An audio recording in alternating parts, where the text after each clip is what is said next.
So somebody linked a Clark.com article on Twitter called Why You Should Never Use Airport USB Charging Stations, which I think was a ripoff of a Forbes article from about a year ago. The summary of it was that airport charging stations are dangerous because people can alter them to install malware on cell phones, and their advice was to carry a personal charger or use a wall plug. Conveniently, they had a sister site that sells USB cables, so I think that's probably why the article was written. And it kind of agitated me a little bit and made me want to talk about it. So, the idea of an airport charging station giving your device malware, can that really happen? Yeah, it can. It's something called juice jacking, where essentially they add extra hardware to like a USB port or a USB cable that can run code on other devices, because USBs have data pins in them to support things like file transfers, Android Auto, or whatever. And if you connect a small chip to those pins, you can make the cable come up as another device instead of just a power source. And from there you can launch an attack. DEF CON 2011 actually showed this off with a public charging station that they set up that was made to really spread awareness of this.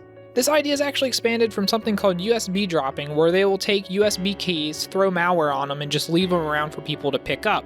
It was actually in the news earlier this year where a Secret Service agent actually had their laptop infected by malware after plugging in a USB that they found on somebody that they arrested.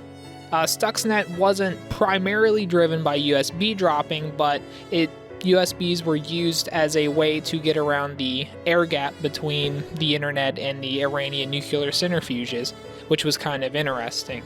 However, the thing I really didn't like about this article, though, is that the probability of this happening to you is very unlikely. First of all, to launch an attack like this, it's kind of a pain in the ass. I mean, if we're talking about compromising ports at an airport, you need to go to an airport and tamper with these ports, I'm saying ports a lot, and not get caught.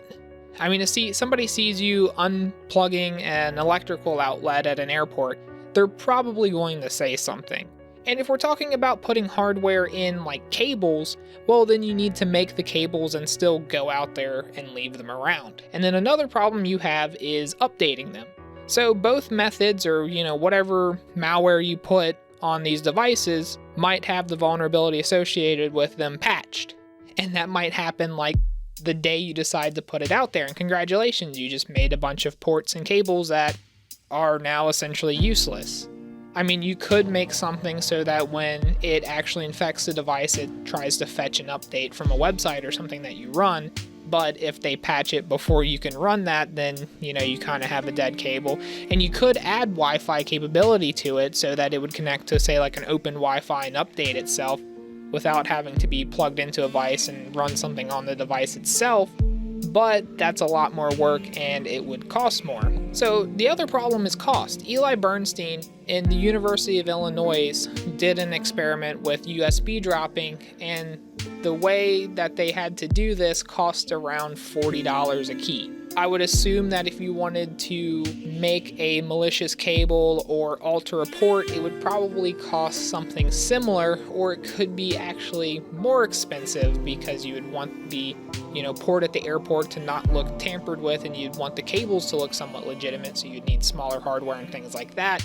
And I mean, at $40 a key or whatever it would end up being, that's kind of expensive for a small hacking group. I mean, it's not bad for a government, but the government isn't really going to go out and infect like a lot of people. I mean, if they're going to do this, it's going to be a much more targeted approach. And I'm not saying that this isn't effective. It's effective, but I feel like it's only really effective in certain cases. The Bernstein experiment had a 45% success rate, which is pretty high, but it really relied on social engineering.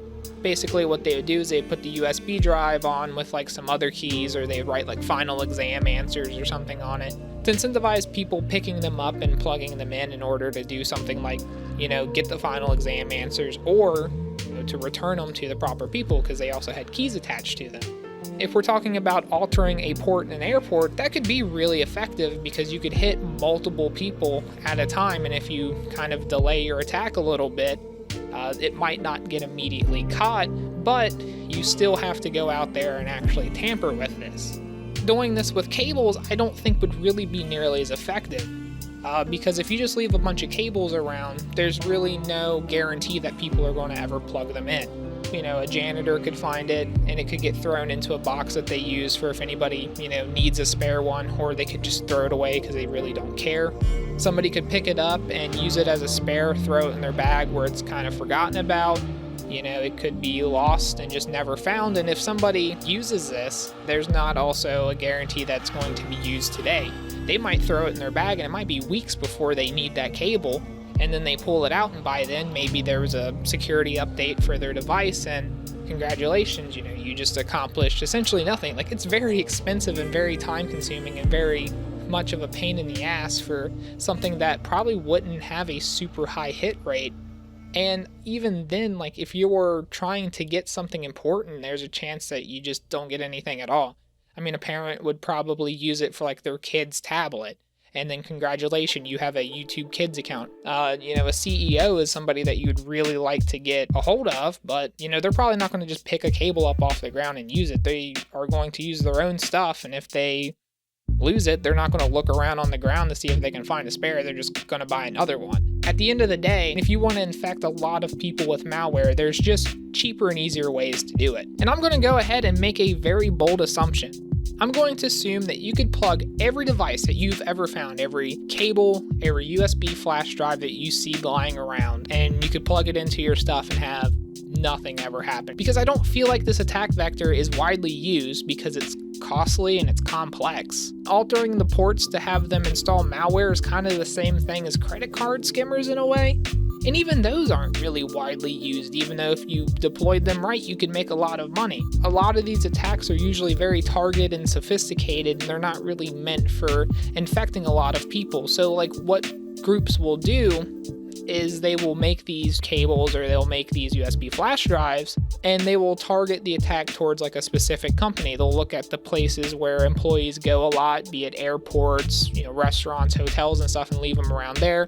They'd probably throw a little bit of social engineering in there by putting the IBM logo on there if they are trying to attack IBM to get those specific people to open them. And phone and OS manufacturers are aware that this is a thing that happens sometimes, and they've made pushes to make sure it's very limited. They've disabled auto mounting in their operating systems. They constantly push out security patches, especially with things like USB on the go, which this attack would probably use. And I just think personally that your probability of ever being a victim of this attack, even if you were just plugging in everything that you ever found, is extremely low. And if you are really worried about it, I would say just buy your own cable, buy your own power brick, and only charge through the power brick because they can't get data through that wall outlet.